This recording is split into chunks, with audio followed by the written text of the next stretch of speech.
Hi,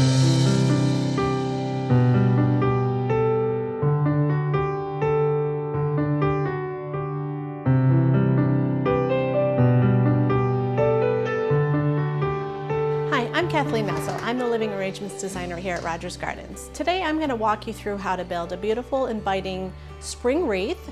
This wreath that we're working with today is something that's easy for beginners to do, and it's something that should be easy to gather the materials for. Much of what we're working with is wild foraged goods, something from your property or somewhere where you can get permission to take some branches and some green cuttings. And we're going to construct a wreath using very minimal tools and supplies. What you're going to need for this wreath today is a pair of pruners. We're going to need a pair of wire cutters, and we're going to need some a paddle wire. This is often used in floral or crafts. The basis of our wreath today is going to be our foundation. What I've forged are some birch branches. So these branches, what's nice about this and how it lends to the spring theme is we've got a lot of new bud coming out, and this just represents the beginning of spring and things coming back to life. What's also nice about this is these are very flexible branches. This is going to help us create our circular wreath shape, and this will be the foundation on which we're going to add some beautiful cut greens. So let's get started. I'm going to first start with constructing the shape of our wreath. And as you can see, as I can start to pull these together, I'm going to create a circle. It's going to take a couple layers, and what we're using to start this first process is our paddle wire. So I'm going to start by just bundling together one of my groups of my more rigid ends.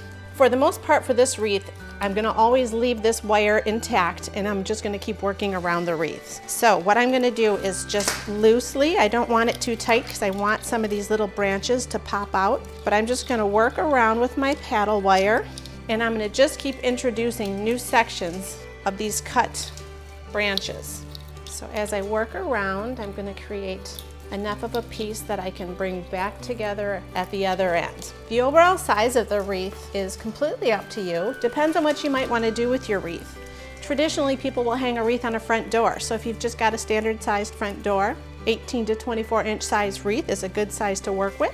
Always keep your base a little smaller, because ultimately the branches and the pieces that you're going to put on, and you're going to create some width and some depth with those as well. So those are going to go beyond your basic structure that you're starting with. And remember, you're going to add a lot more wire as you're adding your additional branches. So you don't need a lot to get started, just enough to give you the structure as your base. Doesn't look quite like a wreath shape yet, a round shape yet, so I'm going to keep working on that. So this section right here is just a lot of the tips, and it needs a little more rigidness.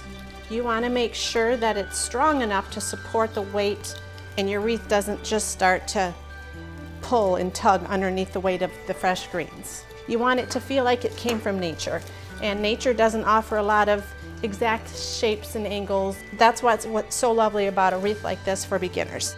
I always like to find a couple greens that are going to be the base of the wreath, and then on top of the base greens we're going to add the more florals, the more colors, the more textures. So the olive branches have a nice kind of a blue-green shade. Each side of the leaf has a little bit of a different tone, a darker and a lighter, so that gives us a nice variation. And another one of my favorites is this Restringia. Same idea, it's got a very silvery underside and a very dark green when you look into it from above. Both of these give me a different texture. We've got a bigger leaf, we've got a more fine leaf. We're going to prune these branches into a little bit more manageable sizes.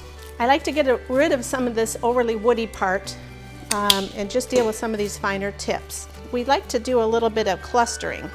So I'm going to choose some of my Restringia branches, some of my olive branches. I'm going to group them together, and these are going to create sections that I'm going to build all the way around my wreath. And you really want to securely tie off your first piece of wire. We want a lot of looseness and fullness. So I'm going to work this next bundle in. So when you're thinking about what you're using, look for plants that feel waxy. They feel like they'll hold moisture and hold their shape well. You'll watch this wreath change, and it goes from a very fresh cut wreath to a more of a dried preserved wreath, both of which take on a very unique quality and are both beautiful in their own right. There are some plants that can be quite irritating to the hand. So Gloves when you're cutting your branch is important, but potentially even when you're building your wreath if you want to avoid any skin allergies or skin irritations if you have sensitive skin. Since my greens are going in a circular motion, and I notice these branch leaves are kind of following that direction, I want them to work with me and go in the direction of my wreath versus going against that grain. So that's always a nice artistic touch to look out for when you're building. What I want to focus too on is this spring herb wreath is something that's going to smell really well. Everybody loves something that's got a great scent. A good aromatherapy is always a great place to start. Beautiful lavender is going to just smell well. It's going to smell super well. We also have some prostrate rosemary. So it wants to cascade and grow and hang, and what I love about it is it's giving me some really wild shapes and textures. I'm going to start to develop what I'm going to consider a top and a bottom to my wreath. I feel like right here, this could be a good bottom. I like the fullness that's around my top, and this could be an area to build all kinds of layers of elements that I won't necessarily put throughout, just to give our wreath a visual interest in a certain location. I'm going to start with some cut boxwood. Once again, this boxwood was foraged from the property, very shiny, very dainty leaves. It's going to be the one little splash of what we see a little bit more lemon lime color versus the cools that we're seeing throughout the wreath. I want some of these to go in both directions, and I want some to kind of go down and some to kind of fill up into my wreath. I really want there to be a distinct focal point. I'm going to take my rosemary and build off of that. So I've just about completed my boxwood pieces. I'm really liking the fullness I'm getting. I'm getting boxwood going in each direction, and this is how I'm starting my foundation to add some of that weight to the bottom of my wreath. I'm going to work in the same direction I am with my boxwood. What I'm doing is I'm creating this bottom, and so I'm kind of now going against the grain, and I'm going up on each side to create kind of a radius pattern. Now I want to introduce some of these big leaves. These guys are going to add a whole new texture and color. Dark, shiny green leaves. They're very waxy, so they hold up well. They'll dry well in your arrangement. What I like to do with these guys before I commit to wiring them is I'm going to place them throughout the whole wreath by just tucking them in. You just need one pass of this wire just to go over. I'm not pulling super tight because I don't want it so constricted. I want it to look full. So now let's add some color. I'm going to simply cut away some clumps of this, and I want to try to incorporate some of this purple throughout the wreath. I want to let my lavender go up one side a little heavier, and then when I use my waxberry and some of my other ingredients, I'm going to let that one be a little heavier on the other side. This is just going to give you a little bit of a separation of creative interest. So now the spring colors are starting to bring this wreath to life a bit. Next, I'm going to introduce something called a waxberry. As lovely as the flowers are, this is a fresh cut greens wreath, so we really want to let the greens shine through, and we're going to just accent with some of these flowers. I've built strongly with my lavender off to my right side, so this is where I'm going to go a little stronger and a little heavier with my waxberry off to the left side, and just a nice accent green that'll pop with the other lemony greens that we've introduced in this wreath. As you can see, we've really played off of color. And one other little element I'd like to add is this prostrate rosemary.